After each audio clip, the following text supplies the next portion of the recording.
Bismillahirrahmanirrahim. Assalamualaikum warahmatullahi wabarakatuh. Halo Sobat Muda Mendunia, kembali lagi di podcast Muda Mendunia bersama saya Adinda sebagai host di acara hari ini. Di podcast Muda Mendunia bersama Fakultas Agama Islam Universitas Muhammadiyah Yogyakarta. Alhamdulillah, di sini saya nggak sendirian teman-teman. Di sini saya ditemani oleh seseorang yang sangat luar biasa, yang prestasinya tidak diragukan lagi, yaitu bersama Ibu Twediana Budi Afsari PhD, Wakil Dekan Fakultas Agama Islam, dan PIC Promosi Fakultas Agama Islam. Gimana Ibu Diana kabarnya? Assalamualaikum. Waalaikumsalam. Sehat, alhamdulillah. Masih puasa? Alhamdulillah masih puasa. Ada kesibukan apa Bu selama menjalani ibadah puasa ini? Ya, kalau di UMY kesibukan puasanya gak beda ya sama hari-hari biasa gitu ya. Jadi kelas juga tetap full, nggak setengah jam gitu misalnya.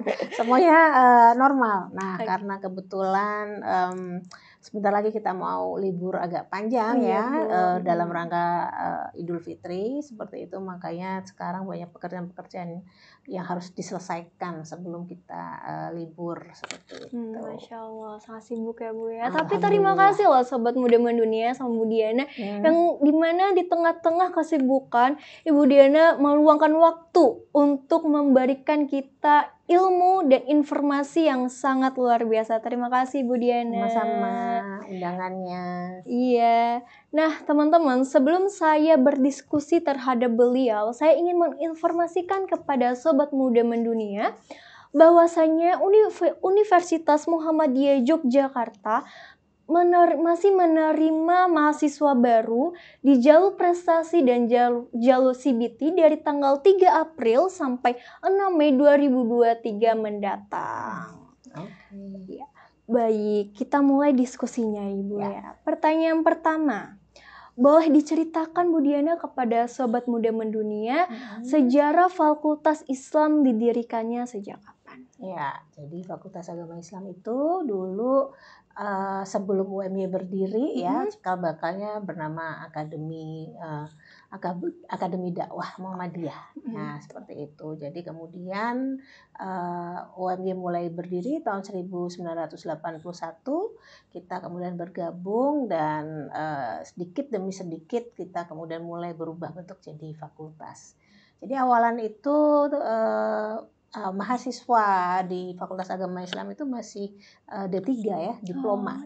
Beberapa angkatan itu masih D3 yang angkatan pendahulu ya. Kemudian mulailah jadi fakultas. Dulu prodi pertama itu ada KPI, dulu namanya jurusan dakwah. Kemudian ada jurusan tarbiyah dulu namanya, sekarang jadi PAI, Pendidikan Agama Islam.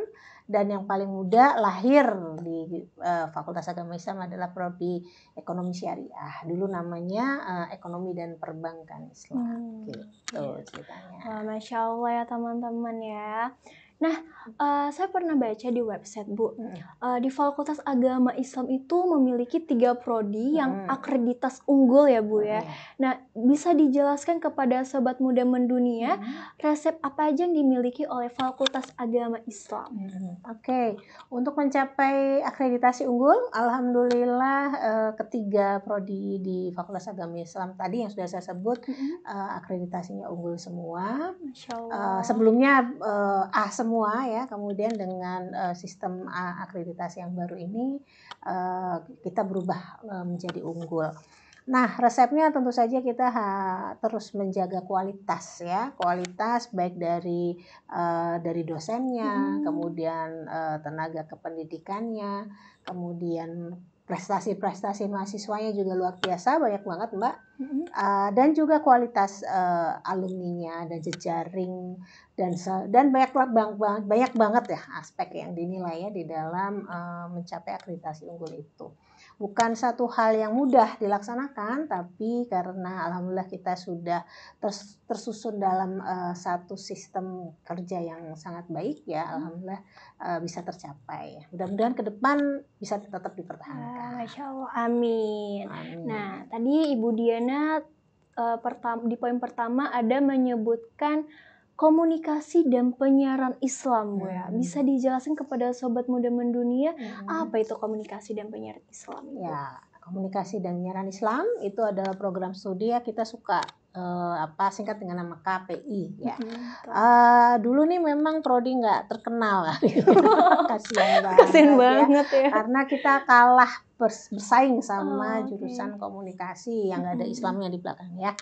Tapi alhamdulillah beberapa tahun terakhir ini ya, 10 tahunan terakhir ini alhamdulillah KPI UMY sangat banyak peminatnya ya, Masya Allah ya, karena baik itu proses teman-teman di dalam mahasiswa KPI banyak menghasilkan prestasi-prestasi dan karya-karya, dan alumninya juga banyak bertebaran di tempat-tempat pekerjaan yang baik gitu ya. Apa yang kita kerjakan di KPI ini, kita punya 2 konsentrasi. Yang pertama konsentrasi komunikasi Islam, itu nanti mereka akan menjadi pekerja komunikasi ya, atau communication specialist. Di antaranya misalnya sekarang kalau lagi rame bikin konten gitu ya, jadi content creator bisa. Kemudian juga dia bisa aktif jadi PR, jadi jurnalis, jadi broadcaster gitu, dan banyak aktivitas-aktivitas profesi-profesi komunikasi ke depan. Kemudian yang konsentrasi satunya adalah konseling Islam ya. Konseling Islam itu nanti teman-teman akan banyak bekerja menjadi konselor. Itu bisa di rumah sakit, kemudian juga bisa di penjara. Bukan dia di penjara karena ini ya, tapi dia memberikan konseling kepada orang-orang di dalam penjara, misalnya seperti itu, atau di badan panti jompo dan badan narkotika dan seterusnya, seperti itu. Nah, seperti itu ya teman-teman. Jadi kalau ada teman-teman yang minat bakatnya di konten kreator bisa masuk di KPI. Ya, betul sekali. Nah, di KPI sendiri itu ada satu-satunya kelas internasional ya Bu ya, namanya IPCOM, International Program of Islamic Communication. Boleh dijelaskan kepada sobat muda mendunia apa sih program IPCOM ini sendiri? Ya, jadi IPCOM ya tadi sudah disebut ya, Islamic International Program for Islamic Communication. Ini adalah kelas internasional satu-satunya di Indonesia, untuk jurusan KPI gitu ya. Nah, apa yang akan dipelajari sebenarnya basically sama seperti yang dipelajari di kelas reguler di KPI, tapi kelebihannya adalah pertama tentu saja dalam bahasa pengantar ya, bahasa Inggris dan bahasa Arab. Yang kedua mereka harus berjejaring dengan teman-teman kita di luar negeri. Jadi paling tidak dalam 1 semester teman-teman IPCOM ini mereka akan kuliah di luar. Seperti itu. Ya, bisa ke Taiwan, bisa ke Malaysia, bisa ke mana-mana. Nanti keluarnya itu juga akan kita support ya, maksudnya bagaimana caranya dengan rekanan-rekanan universitas dengan rekanan UMY misalnya seperti itu, nanti akan disupport sehingga pokoknya seru-seru banget deh. Masya Allah. Nah, berarti buat teman-teman yang bisa bahasa Arab, bisa bahasa Inggris, bisa masuk IPCOM biar kuliahnya di luar negeri. Iya, bisa sekali. Iya, baik. Nah, banyak nih Bu yang bertanya-tanya, mungkin saya mewakili pertanyaan sobat muda mendunia. Apakah benar dari alumni KPI itu bisa bekerja di TNI Polri atau bisa di rumah sakit, Ibu? Ya, tadi yang sudah saya sampaikan, kalau teman-teman tadi ya di TNI Polri, TNI Polri dan rumah sakit itu bisa, kalau kalian ngambil yang konsentrasi konseling ya, mereka akan ada biasanya lowongan sebagai konselor gitu di rumah sakit dan di TNI Polri. Dan selain itu juga jurusan KPI juga tetap bisa mengisi slot lowongan pekerjaan yang jurusannya komunikasi. Jadi lebih luas ya, kita bisa capainya sampai ke sana seperti itu. Masya Allah, jadi bisa ya teman-teman. Nanti kalau teman-teman mau masuk di TNI Polri atau rumah sakit bisa teman-teman ya. Nah, kemudian Ibu, kita masih membahas tentang Fakultas Agama Islam, kita membahas tentang prodi yang nggak kalah menariknya, yaitu pendidikan agama Islam. Mungkin Ibu bisa menjelaskan pendidikan agama Islam itu seperti apa? Ya, kalau prodi pendidikan agama Islam itu adalah prodi yang akan mencetak guru ya, khususnya guru pendidikan agama Islam. Nah, tentu saja lowongannya juga sangat besar ya, karena pertama hampir semua sekolah dari SD, SMP, SMA itu pasti butuh guru agama. Ya, itu yang pertama. Yang kedua, jejaring sekolah Muhammadiyah itu di bawah Persyarikatan Muhammadiyah itu juga banyak banget ya, ribuan, yang tentu saja itu sudah terbuka lebar lah di daerah dimanapun pasti membutuhkan guru PAI gitu. Nah, tapi selain itu tidak cuma jadi guru ya teman-teman, kalau berada di PAI itu nanti juga bisa jadi pengusaha juga, kemudian bisa jadi peneliti dan seterusnya seperti itu. Wah, Masya Allah. Nah, yang menarik Mbak, kalau di PAI itu juga magang bisa keluar, bisa keluar negeri. Gitu. Masya Allah. Ya bisa, karena PAI alhamdulillah sudah bekerja sama dengan beberapa sekolah Indonesia yang ada di luar ya, seperti di Malaysia, di Thailand, di Bangkok. Bahkan yang terakhir di Jeddah dan Mekah. Masya Allah. Kalau pengen magang sambil umroh bisa tuh. Wah, Masya Allah, berarti bukan hanya di IPIKEM aja yang bisa keluar, tapi prodi PAI juga bisa keluar ya Bu. Wah, Masya Allah teman-teman. Nah, pertanyaan selanjutnya Ibu, berarti kan tadi Ibu bilang kita menjuru ke guru, ke tenaga kerja pendidikan.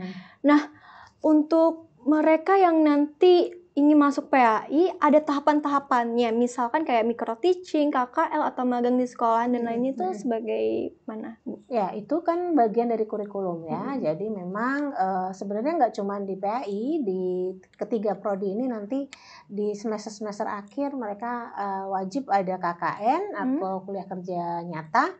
Itu adalah kegiatan pengabdian ya teman-teman ke desa-desa gitu ya, dengan program-program yang ada. Bahkan bisa, dan program KKN ini menarik juga nih, kita bisa KKN kalau teman-teman pengen pergi ke misalnya ke daerah 3T ya, terluar, jadi misalnya kayak ke perbatasan Indonesia yang ada di Kalimantan misalnya, atau mau pergi ke Flores atau ke Papua, itu bisa, ada programnya ya teman-teman. Nah itu nanti di KKN itu. Nah kemudian kalau yang PPL atau magang itu biasanya nanti akan diambil di semester 7 ketika semua mata kuliah teori sudah selesai. Nah, itu magangnya tergantung prodinya tadi ya. Kalau di PPL magangnya PAI itu biasanya di sekolah-sekolah, itu tadi bisa di sekolah yang di dalam atau di luar negeri yang sudah ada kerjasama dengan UMY gitu ya. Sedangkan kalau yang ekonomi syariah dan juga dengan KPI juga sama, dia akan magang di bidang industri yang sejalan ya dengan bidang yang dipelajari. Sefrekuensi gitu ya Bu. Iya, betul. Oke. Masih dengan Fakultas Agama Islam Bu. Nah, kita ada terakhir nih, yaitu EKSYA, Ekonomi Syariah, Ibu. Iya. Itu bisa dijelaskan kepada Sobat Muda Mendunia, apa sih itu Ekonomi Syariah, Ibu? Jadi Ekonomi Syariah ini adalah prodi, dulu namanya Ekonomi Perbankan Islam. Ya. Tapi dalam perkembangannya, karena sebenarnya Ekonomi Syariah tuh kan tidak cuma di bank, tapi banyak lagi lembaga-lembaga keuangan lainnya ya, seperti asuransi, kemudian mungkin ada yang mau main bursa saham, itu kemudian juga filantropi atau yang suka berdonasi dan seterusnya. Jadi karena cakupan bicara soal ekonomi itu luas ya, nggak cuma di bank saja, kemudian kita namanya berubah menjadi Ekonomi Syariah. Nah, ini juga sangat luas ya teman-teman, cakupan bidang kerjanya, karena tadi lembaga, dan sekarang trennya kan sudah mulai keuangan online ya. Betul. Mau ada Bitcoin lah, atau ada pinjaman online, atau apa pay later. Nah, hal-hal kayak gitu tuh kan kita nggak tahu ya, itu sebenarnya syar'i enggak gitu ya, sesuai dengan ajaran Islam atau enggak misalnya. Nah, hal-hal kayak gini ntar dipelajari. Seru banget deh teman-teman ya. Seru teman-teman. Gitu. Oke. Berarti sangat-sangat seru ya di ekonomi syariah ini ya Bu, kita mempelajari pay later tuh haram atau enggak gitu-gitu ya Bu ya. Kan soalnya banyak juga yang akhirnya kejebak ya, nggak tahu. Pagi Betul. saking gampangnya kita pencet-pencet doang, nggak tahu loh kok tiba-tiba dapet tagihan pas kena. Betul Ibu. Nah, pertanyaan selanjutnya Ibu, berarti di ekonomi syariah itu di tengah-tengah meningkatnya masyarakat syariah di Indonesia, kebutuhan akan produk-produk syariah termasuk bidang jasa keuangan, dan Indonesia kebutuhan perbankan syariah saat ini banyak dibutuhkan ya Bu ya. Di antaranya banyak alumni dan dosen Eksya yang sukses ya Bu. Alhamdulillah, sukses dong. Alhamdulillah. Jadi yang bekerja alumni Eksya juga banyak yang tidak hanya bekerja di lembaga-lembaga keuangan syariah ya, tapi di lembaga keuangan yang umum pun banyak ya. Ada bahkan yang di Bank Indonesia juga ada. Gitu. Jadi jangan khawatir ya teman-teman, kalau kalian masuk di ekonomi syariah tetap peluang pekerjaannya, akses pekerjaannya tetap sama kerennya. Nah gitu teman-teman, jadi nggak perlu khawatir, nggak perlu risau, tetap kita bisa masuk kemanapun ya Bu ya, general ya Bu ya. Oke. Nah, setelah kita membahas 3 prodi Bu, yang dari FAI UMY, boleh dijelaskan Bu kalau mau bergabung di FAI apa aja sih Bu persyaratannya biar Sobat Muda Mendunia perlu nih persiapan masuk Fakultas Agama Islam? Oke, syaratnya sebenarnya nggak susah ya. Kalau kalian masuk jalur prestasi mungkin ya tinggal ngumpulin nilai rapot ya. Kemudian kalau mau masuk jalur paper base atau CBT, tinggal datang aja ke sini ke admisi UMY, kemudian tinggal ujian dan lulus ujiannya gitu aja sih. Kemudian nanti selanjutnya tinggal diproses begitu. Tapi ada satu keunggulan Mbak, lebih dibanding yang lain ya di FAI itu nggak cuman kalian belajar ilmu-ilmu yang duniawi, Masya gitu Allah ya, tapi juga dalam kurikulum itu ada ilmu-ilmu yang diajarkan, ilmu agama ya, karena kita fakultas agama. Jadi teman-teman juga akan belajar ilmu hadis, ilmu Quran ya, kemudian hadis, Quran, fikih gitu ya, dan seterusnya. Tapi insya Allah kajiannya lebih menarik dan lebih kontemporer. Jadi tadi seperti menjawab persoalan-persoalan yang terbaru ya. Misalnya kita juga belajar misalnya kayak fikih informasi gitu. Boleh nggak sih kita posting apa gitu ya? Kan kadang kita nggak tahu ada fitur-fitur baru yang mungkin itu nggak syar'i dan seterusnya. Nah di situ kita akan banyak belajar juga di sana. Tapi meskipun demikian, teman-temannya juga tetap asik-asik deh. Nah, gitu. Mantul ya Bu. Benar. Jadi keseimbangan dunia dan akhirat gitu. Jadi nggak cuma Ramadan doang ya. 50% dan 50% ya Bu ya. Iya gitu deh. Oke, baik. Nah, selain jalur yang tersedia Bu, tadi ada jalur pendaftaran prestasi dan CBT. Adakah beasiswa Bu untuk masuk bergabung menjadi mahasiswa FAI untuk FAI UMY baik sejak awal maupun ongoing? Ya, kalau yang sejak awal banyak ya. Ada hafiz Quran, ada persyarikatan. Jadi kalau teman-teman orang tuanya pengurus Muhammadiyah di daerah itu bisa pakai surat dari PDM masing-masing, atau pengurus Aisyah juga bisa ibunya. Nah itu juga bisa pakai pengantar itu. Kemudian bisa daftar beasiswa pagi ya, berprestasi juga ada. Nah, dan banyak lagi deh. Nah, kalau yang pas masuk belum dapat atau bisa akses beasiswa yang umum ya dari kementerian Kemendikbud misalnya, ada beasiswa unggulan, beasiswa kader tadi yang persyarikatan ya, atau beasiswa unggulan dan seterusnya, itu bisa diakses.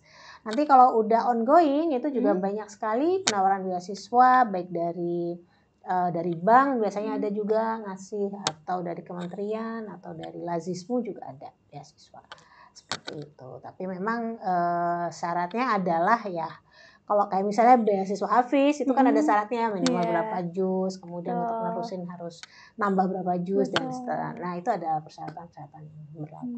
Jadi teman-teman nggak perlu khawatir, kita memiliki beasiswa untuk teman-teman yang berprestasi ya Bu ya. Tapi juga kompetisi Mbak, karena banyak banget pesaingnya juga. Iya betul.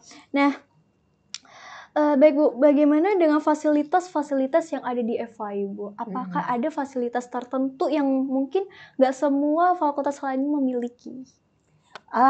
Fasilitas yang jelas kalau di UMY ini kan fasilitas sudah bagus banget ya.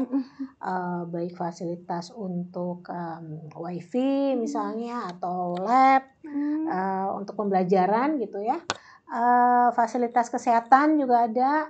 Jadi teman-teman kalau dari sakit atau apa gitu, kita juga ada rumah sakit dan asuransi kesehatan buat mahasiswa.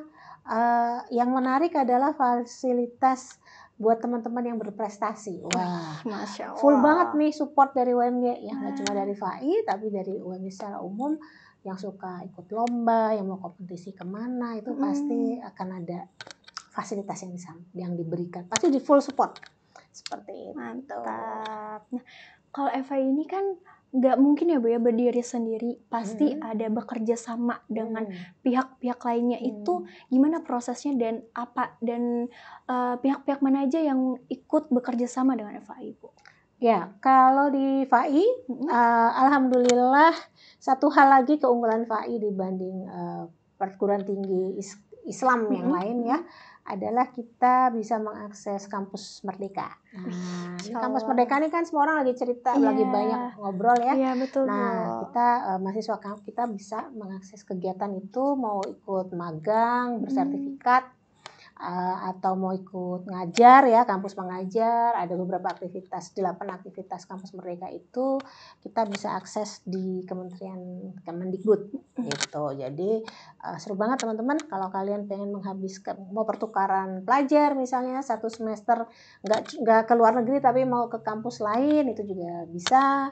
Kemudian ikut magang. Nah ini kalau magang tuh bisa meninggalkan nggak kuliah di kampus, tapi bisa di tempat magangnya, tapi nanti dinilai setara dengan 20 SKS. Nah, tapi itu ada syarat dan ketentuan berlaku ya teman-teman, nanti makanya masuk aja dulu gitu. Oke, baik. Nah, di pendidikan dan dakwah seiring dan berjalan dengan FIUMY, untuk selalu mengembangkan syiar Islam di Indonesia, adakah program kurikulum atau program yang dapat mengembangkan minat dan bakat teman-teman semuanya Bu? Ya, ada banget. Di UMY itu ada banyak UKM. Saya sampai nggak hafal ya, ada berapa ya UKM-nya ya. Jadi ada 34 sekitar itu. Ada yang UKM serius-serius itu misalnya kayak yang suka penelitian kayak gitu ya, itu kan serius-serius banget. Ada UKM kalau ikut ini tilawah ya, MTQ gitu ya, itu juga prestasinya banyak banget teman-teman. Ada UKM olahraga. Nah, olahraganya ini banyak banget, dari ada taekwondo lah, ada sepak bola, futsal, apalagi ya banyak banget ya. Pokoknya itu UKM sepak bola olahraga. Ada kan apa lagi ya? Nari juga ada. Oh iya, betul. Yang kesenian ya, suka paduan suara boleh. Drum corps bisa. Wah, pokoknya mau pengen apa aja sih?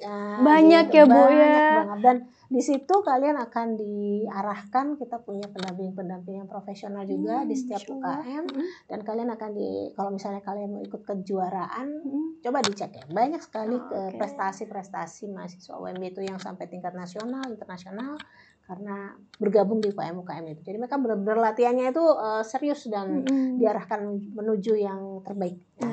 Gitu. Berarti sesuai dengan minat dan bakat mereka ya. Jadi nggak cuman akademisnya ya, oke, tapi dalam pengembangan soft skillnya juga oke. Gitu. Masya Allah. All in. Gitu deh. Semuanya ya Bu ya. Iya jadi kalau buat teman-teman yang mungkin minat bakatnya di nari bisa ikut nari, minat bakatnya di kesenian, di art mungkin, di fotografi, semuanya ada ya Bu bikin ya. film boleh, ada semuanya. Bisa semuanya. Oke, baik. Yang terakhir nih Bu, closing statement. Motivasi atau saran untuk mahasiswa dan sobat muda mendunia, Bu. Calon mahasiswa, betul sekali. Jadi closing statementnya apa ya teman-teman?